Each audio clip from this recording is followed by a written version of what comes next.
بسم اللہ الرحمن الرحیم۔ آج شہباز گل کا کیس تھا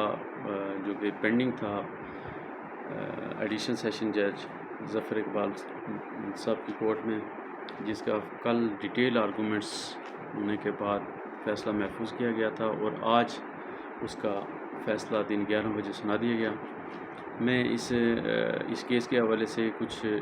جو کل آرگومنٹس ہوئے اس پہ بات کرنا چاہ رہا ہوں، ساتھ میں جو آج ججمنٹ آئی ہے، جو آرڈر آیا ہے بیل آرڈر کا، ریجیکشن آرڈر کا، وہ میں اس کے حوالے سے میں بات کرنا چاہ رہا تھا۔ ایک تو کل جو آرگومنٹس ہوئے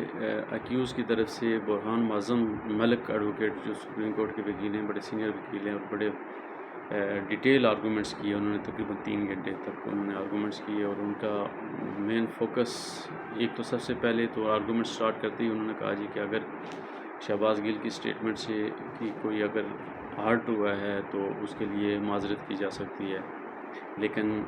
اس کا جو ٹرانسکرپٹ ہے اگر اس کو پڑھا جائے تو اس میں کوئی ایسی بات نہیں تھی، اس کو آئسولیشن میں نہ پڑھا جائے بلکہ اس کو مکمل ٹرانسکرپٹ کو پڑھا جائے۔ اور ساتھ میں انہوں نے یہ بھی کہا کہ یہ چونکہ پی ایچ ڈی پروفیسر ہیں اور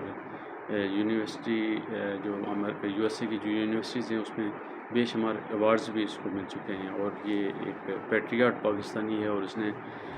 صرف اپنے ملک میں اپنی قوم کو سرو کرنے کے لیے یہ وہاں سے چھوڑ کے یہاں پر پاکستان میں آیا، اور یہ کبھی میوٹنی اور سیڈیشن کی صورت میں پاکستانی قانون کے توڑنے کا تصور بھی نہیں کر سکتا۔ اس کے علاوہ انہوں نے 196 سی آر پی سی کو بڑی ڈیٹیل سے پڑھا، اور ان کا موقف یہ تھا کہ جو فیڈرل گورنمنٹ ہے اور پروونشل گورنمنٹ ہے تو کچھ افینسز ایسے ہیں جو ان کی پرمیشن کے بغیر نہیں لگائے جا سکتے، اس پہ بڑا ڈیٹیل آرگومنٹس کیے انہوں نے، اور ساتھ میں یہ بھی کہا کہ چونکہ یہ جو جتنی بھی سیکشن لگی ہیں یہ پروبیٹی کلاس میں فال نہیں کرتی ہیں، فردر انکوائری کا کیس ہے، جو ملزم ہے اس کو پولیس کو مزید تفتیش کے لیے بھی درکار نہیں ہے، تفتیش بھی اس کی مکمل ہو چکی ہے، تو لہٰذا اس کو بیہائنڈ دی بار نہیں رکھا جا سکتا، بیل اس کی گرانٹ کی جائے۔ اور اس کے اپنے آرگومنٹس کو اسٹرینتھن کرنے کے لیے نمبر آف ججمنٹس برہان معظم ملک صاحب نے پیش کی۔ اس کے بعد جو اسپیشل پراسیکیوٹر تھے رجا رضوان عباسی صاحب، انہوں نے بھی ٹرانسکرپٹ پہ زیادہ زور دیا، انہوں نے یہ کہا کہ ہم نے کوئی خاص ایریا وہاں سے پک اینڈ چوز کر کے کوئی آفینس میڈ آؤٹ نہیں کیا، بلکہ ہم نے ان دی ہول اس کو پڑھا ہے، اور جو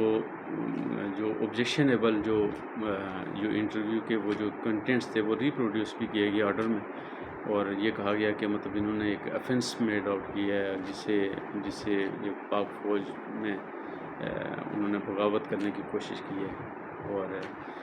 باقی یہ ہے کہ ممنوعہ کلاز میں سے ساری جو سیکشنز ہیں وہ فال کرتی ہیں، تو یہ انٹائٹل نہیں ہے بیل کے، لہٰذا ان کی بیل خارج فرما جائے۔ انہوں نے بھی اپنی بہت ساری ججمنٹس پیش کی اس اپنے آرگومنٹس کے لیے۔ بہرحال عدالت نے دونوں طرف سے آرگومنٹ سننے کے بعد آج ایک تفصیلی آرڈر کی صورت میں یہ فیصلہ سنایا کہ چونکہ ملزم ایک تعلیم یافتہ شخص ہے اور اس نے ایک نیشنل ٹی وی پہ بیٹھ کے ایک ایسے ادارے کے خلاف جو کہ ایک بڑا ڈسپلن ادارہ ہے اس میں اس نے بغاوت کروانے کی کوشش کی ہے،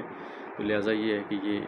بہت ساری ججمنٹس کا حوالہ دے کے کہ یہ اس طرح کے کیسز میں یہ انٹائٹل نہیں ہے بیل کا، لہٰذا اس کی بیل میں خارج کرتا ہوں۔ تو یہ چونکہ بیل ہے اور اس کی یہ بیسک طور پر آرڈر میں بھی یہ بات لکھی ہوئی ہے کہ یہ ٹینٹیٹیو اسسمنٹ ہوتی ہے، اس کے جو ٹرائل ہے اس ٹرائل پہ اس کا کوئی ایفیکٹ نہیں ہوگا، یہ جو آرڈر ہے بیل آرڈر۔ اب شہباز گل کے پاس کیا ریمیڈی ہے؟ شہباز گل نے اب اس آرڈر کی سرٹیفائڈ کاپی لینے کے بعد موسٹ پروبیبلی چانس ہے کہ کل یہ اسے اسلام آباد ہائی کورٹ میں بیل پٹیشن موو کر دی جائے گی، اور اس کے بعد اس میں نوٹس ہونے کے بعد پھر وہاں آرگومنٹس ہوں گے، اور وہاں پر عدالت یہ دیکھے گی کہ کیا یہ بیل کا انٹائٹل ہے یا نہیں ہے، تو اب اس کا انتظار ہے جب تک یہ بیل فائل کرتے ہیں۔ تو یہ تھا آج شہباز گل کے کیس کے حوالے سے احوال۔ تھینک یو ویری مچ، بہت شکریہ۔